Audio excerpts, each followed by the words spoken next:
Olá a todos! Então, a regra de 1/3 de Simpson. Se a gente considerar uma função f de x definida em três pontos distintos, x0, x1 e x2, que sejam equidistantes nesse intervalo AB hipotético, qual a gente tem falado aqui nessa seção, e o polinômio interpolador de Newton-Gregory da função f de x no grau número 2, com x0 igual a A, x2 igual a b. Então, conforme essa figura, então eu tenho aqui o meu polinômio, né, interpolador, e tenho aqui uma função hipotética. Eu tenho aqui o meu range de integração, que seria de A a B. Em teoria, então, eu teria que calcular essa área aqui abaixo da minha função f de x, né, que seria a integral AB de f de x seria esta área aqui, tá? Abaixo aqui dessa seção. Mas se eu supor, né, se eu aproximar f de x através de um polinômio interpolador, em que eu tenho, então, formado duas áreas, então eu posso aplicar a regra de 1/3 de Simpson. Eu não vou fazer a dedução aqui,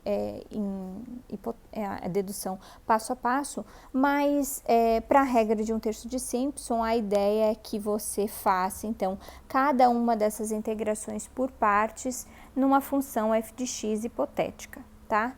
A dedução, isso você pode olhar aqui na sequência, a gente tem um material complementar para essa dedução.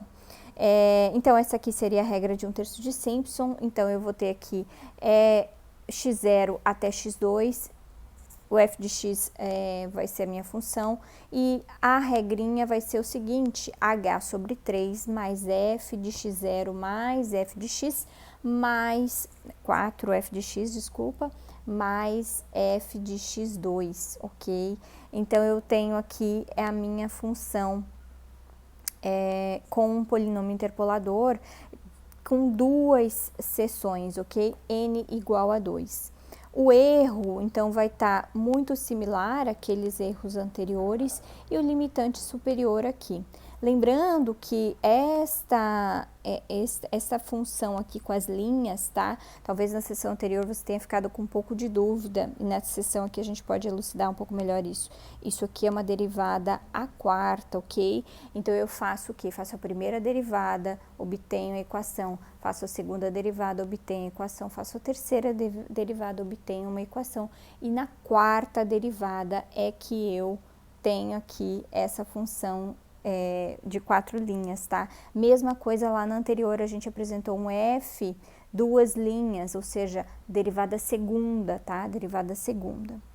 Se a gente dividir esse subintervalo AB de integração em n subintervalos de uma amplitude h, em que n é um número par de subintervalos, de forma, então, que x0 igual a A, xn igual a B. E se a gente aplicar, né, a regra de 1/3 de Simpson, vamos chegar, então, à regra de 1/3 de Simpson para um caso generalizado, em que eu tenho n possibilidades de áreas subdivididas aqui. Observe que aqui nessa figura eu tenho aqui o polinômio que está aqui em rosa, aliás, eu tenho a função f de x que está em rosa e o polinômio, tá, que surgiu aqui a partir dos pontos em que eu quero fazer essa integração.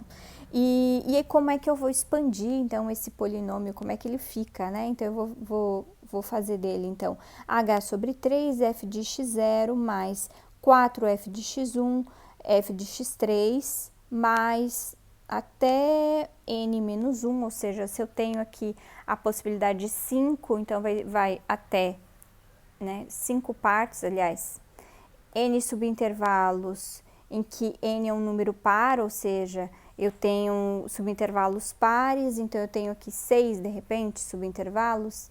Então, eu vou ter aqui, vai até f5 aqui, aí eu tenho duas vezes f de x2, f de x4, e aqui n menos 2, depois o f de xn, ok? Então, isso aqui é uma fórmula pronta, mais uma vez, a dedução está aqui nos materiais complementares. O erro e o limitante superior, né? Que também vem com uma derivada quarta dessa função f de x, tá? Então, observe que no mesmo caso do anterior, da regra dos trapézios, eu tenho esse E aqui. Então, esse erro, ele só pode ser calculado para um ponto específico. Então, na maioria dos casos, só me interessa o limitante superior, ok? Vamos ao exemplo 3 da próxima sessão.